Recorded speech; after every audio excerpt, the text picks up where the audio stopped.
Another fine day in the Matrix. How's it going, ladies and germs? Hope you're all doing okay. Just thought I'd have a little chat about ADHD today, and some of the ways in which I've found it sort of affected me through life.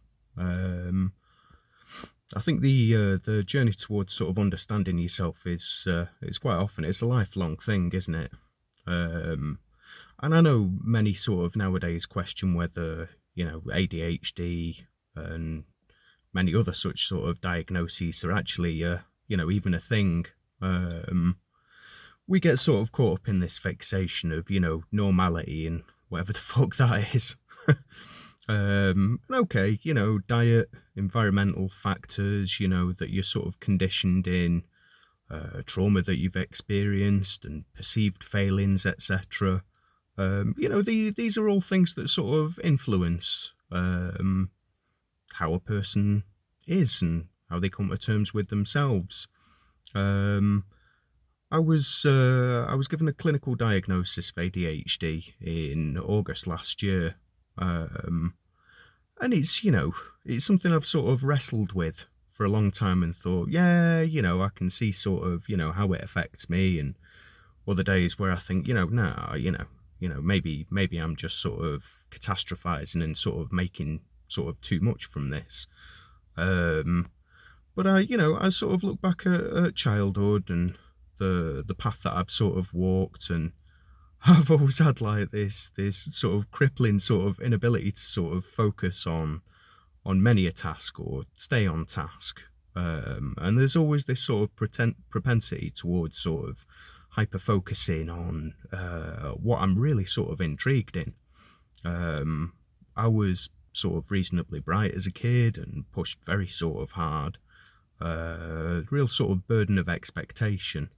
Um, but I think, when I sort of look back at early childhood, I think that's where that sort of emotional dysregulation sort of, when I look back, I cringe sort of looking back at sort of how easily upset and sort of distressed I get, and I sort of border towards sort of neuroticism at time, and there's this, sort of, again, propensity towards sort of imagined wrongs and people that have slighted you and done things to you, etc.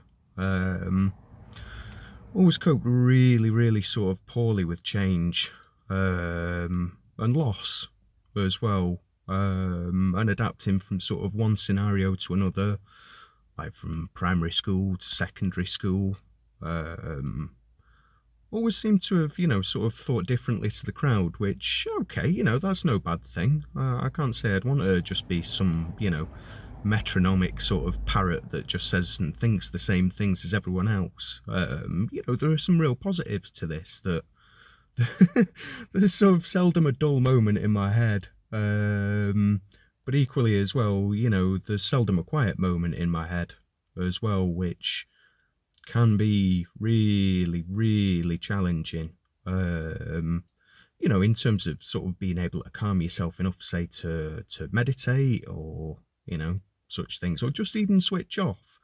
One thing that I found over the last year or so that quite often helps is binaural beats. Just something that I've found sort of grounds me. Um, I quite often sort of descend into my own little sort of private fantasy and deep inner world or innerverse or whatever you want to call it. And I struggle to relate to sort of wanting to be part of what, well, normality, again, problematic term. But it's always seemed sort of quite mundane to me. And I've got that sort of tendency to, towards sort of hyper focusing on the things that sort of really intrigue me. And, I think over time I've sort of learned off those social cues of others that you can tell when somebody sort of switches off, or you just sort of rambling on, and, they either don't know what to say or you're boring them, quite frankly. So that's been, sort of something that I've sort of struggled with over time. I think probably one of the most significant thing for me is the major sort of lack of short-term memory that I have real issues with. My long-term memory, if anything, it's too good.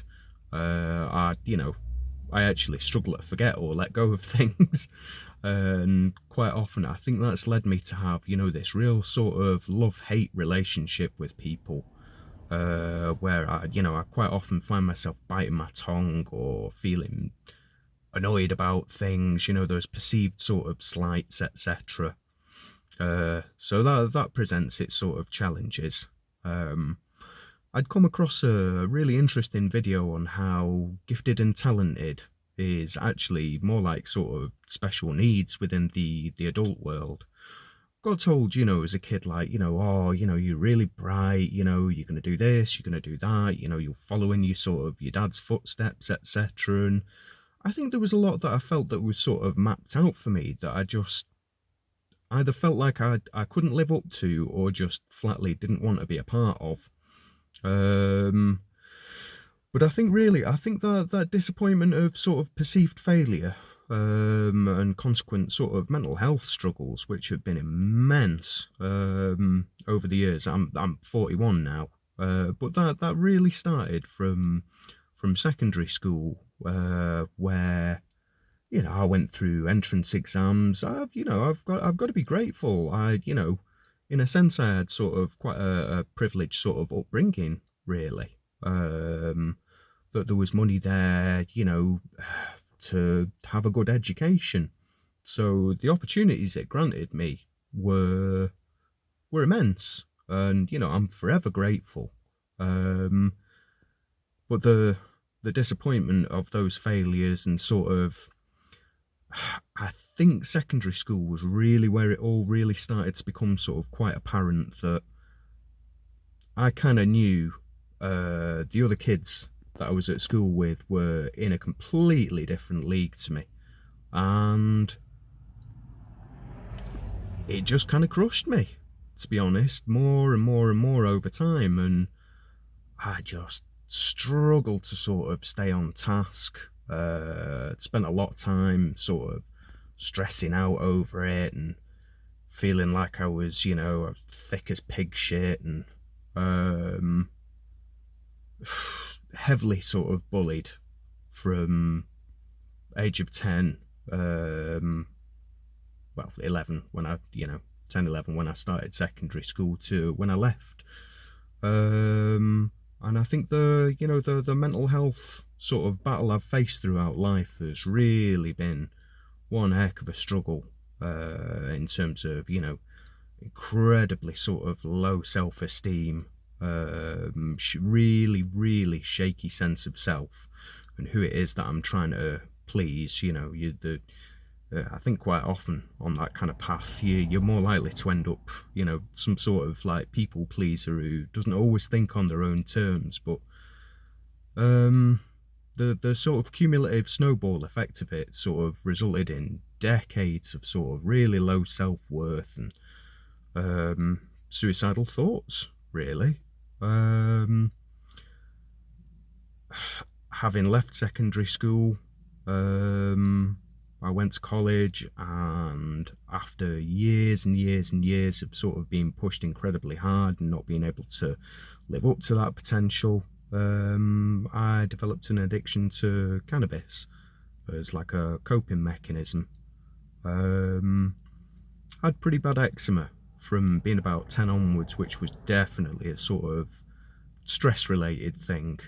Um, and was given sort of sleeping tablets, which I ended up sort of leaning on quite heavily. And I used to raid my parents' booze cabinet and, like top it up with water, etc.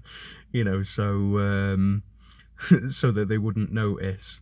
But I think with a lot of these sort of mental health struggles, there's this sort of dichotomy of person that ends up presenting itself. And you take these, okay, we take these different versions of ourselves everywhere that we go, and I'm never quite sure who's going to turn up. A little bit like my friends, they've described that, um, changes of personality, between between meetings.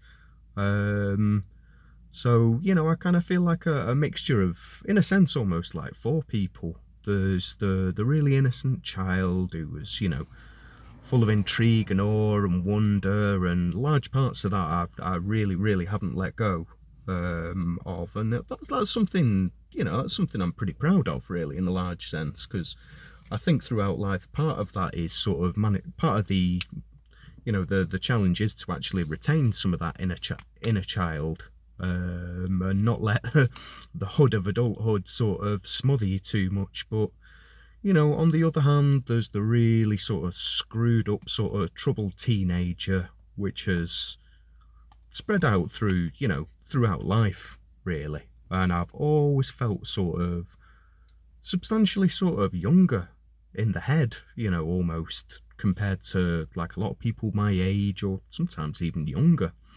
Uh, Aspects of that, with the lack of confidence has led to some sort of man-child, which, I'm very considerate in the way that I sort of am with other people, and the other sort of aspect of me, the really sort of rational adult that's sort of good at making other people feel really good about themselves, or helping them sort of make sense of things. I just kind of feel like a revolving door of sort of personality, really, which, part of the problem nowadays is I think we kind of look at personality as if that's like a singular thing, when I think we could probably all look at ourselves and realise like that isn't quite the case. Um, so coping with change for me has always been a really, really sort of big thing that I've struggled with. Really struggled to make that transition from primary school to secondary school. Really struggled with relationships as a teenager, more and more and more so as an adult, particularly after going through a divorce. It's almost four years now since I left my marital relationship, and I just kind of feel like I've been either treading water, drowning, or sort of somewhere in between that.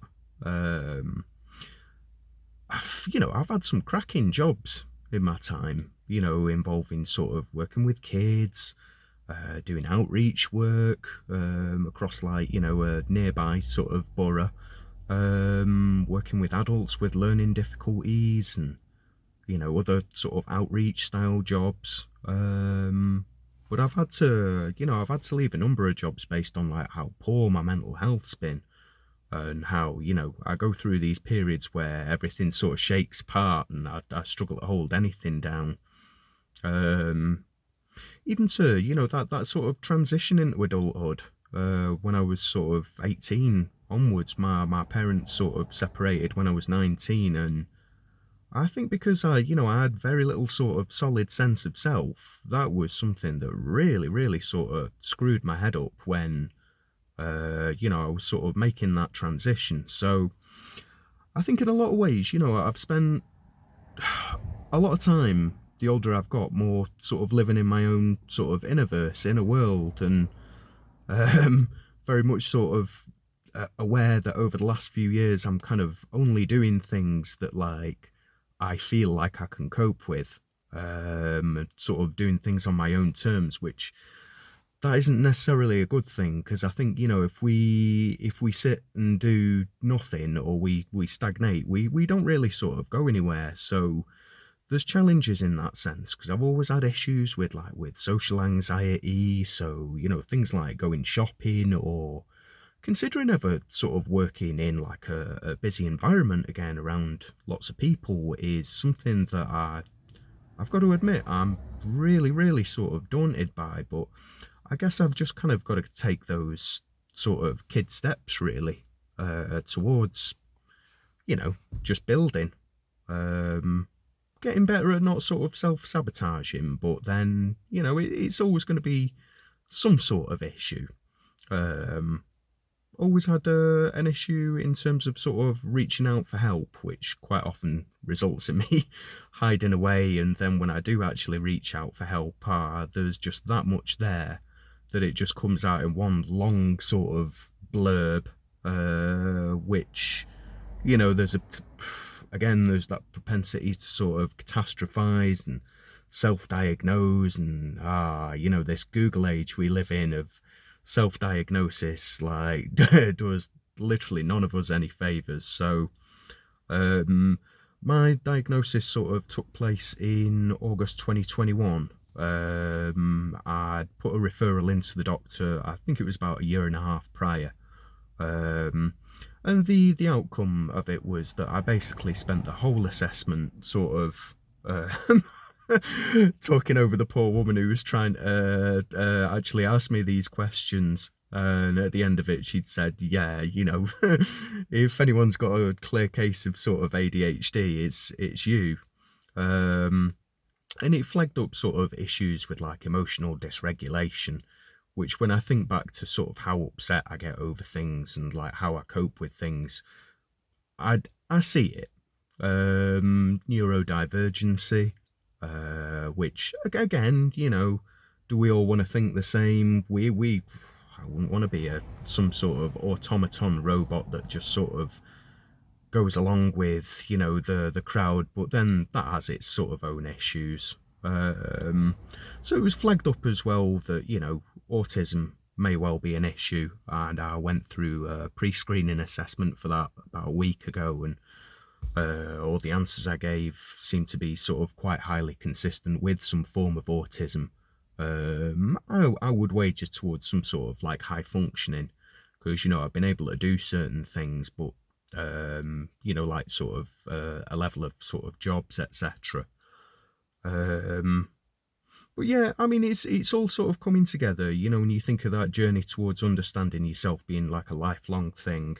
Um, but I think the one thing that it's really sort of pushed me towards, particularly, in terms of like that cannabis addiction, when I look at it, I've spent a lifetime sort of struggling with like a lot of sensory overload with noise, being around crowds, bright lights, unexpected noises, things like sirens really setting me off, being around any form of sort of aggression or like really, really sort of domineering sort of personalities always seems to be sort of quite an issue. But I think, the further I've sort of made it on this journey, the more I've taken sort of tentative sort of steps towards tackling my addiction as well, because I mean, this is another thing as well, which I think to a lot of people would probably make a clinical diagnosis sort of questionable if you've had like a long-term addiction. But I think if you look at a lot of the literature online, it suggests there's very, very sort of clear links between ADHD and addiction. So yeah, detox has been a challenge. So I basically went completely cold turkey 25 days ago, and a little bit different to sort of previous times. I've actually sort of found a little bit of a structure. A good friend of mine had put me onto Narcotics Anonymous meetings, which I tell you what, one blessing of this sort of era that we live in. I mean, I'm not always the biggest fan of technology for many a reason, but the Zoom meetings that I've been able to attend have made it, it's really, really helped. And I do struggle to get out at times. There's been a lot of issues in terms of like agoraphobia over the years. So Zoom's turned out to be a fantastic app in that sense, because you can hop on a meeting any time of the day, any place in the world, and speak to people who they have that lived experience. And I think to a degree, we've kind of got to have that open relationship with family and friends, but I think if you're coming from like a circle of friends who say like in my case that we're all stoners, the majority of them, you've got a tendency in certain ways to sort of keep each other in that loop. Um, and each individual's sort of different, but I found these meetings have really helped. So, I think in terms of looking forward, it's that sort of balance between sort of knowing when I need to take things easy and sort of try and not catastrophize, etc., which has definitely been an issue with the detox because I've looked to sort of dull my feelings. I think because I've always sort of suffered from that sensory overload. So, I'd go places and I'd have to wear headphones, say if I'm on a bus or if I'm walking somewhere, say like between my house and like a nice quiet spot in nature, I would generally tend to do that. Spent years wearing sunglasses in pretty much all weather. Um, and like very very sort of light sensitive, but I think equally as well, I've always struggled to make and sort of maintain eye contact. And for a long time I actually found it easier just to get by wearing sort of sunglasses. um so yeah, it's a fine balance. I suppose you've got to have that sort of good support mechanism of like friends, maybe some professional support, which I've had sort of had a fair level of involvement with, healthcare services over this last few years, and uh, I get sort of highly embarrassed at times because I think because I've spent that much time hiding or locking myself away and struggling to communicate with others, I've kind of hit them with this large list of stuff and probably self-catastrophized and thought, there's this wrong with me, there's that wrong with me. When, there may be sort of, may well be some sort of underlying sort of neurological issue or neurodivergency, etc., that explains, that struggle to sort of hold things together. um, but I'm fortunate to have that good group of friends, and I've found sort of hobbies, etc., that get me out. This place where I'm recording it is Derwent Reservoir, not far from me, and being out in nature is something that's very important to me. I've got a lovely local forest, Bankswood, where I love to just go and sit on a tree stump and just be and just not think. That's one thing in terms of like the mental traffic, which is excruciating at times. So I think sometimes grounding yourself in nature, for all of us is clearly sort of scientifically proven to be beneficial. But it's something that I very much sort of depend on. So yeah, spending time exiting your head is something that's very very important. Equally as well, getting things like a healthy routine and diet, in place. I've really noticed since I stopped chonging the chiba that I actually I feel exactly how old I am, and everywhere that it aches. And again, there's been that tendency to catastrophize because I've felt absolutely dreadful.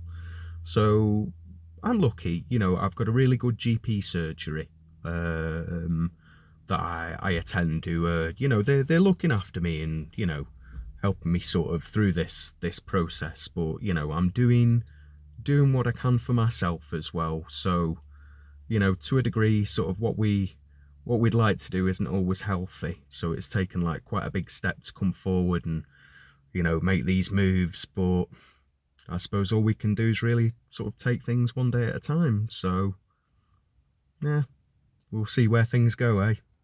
Well, I'll leave it at that. Hope everybody's having a good day and speak to you soon. Bye bye.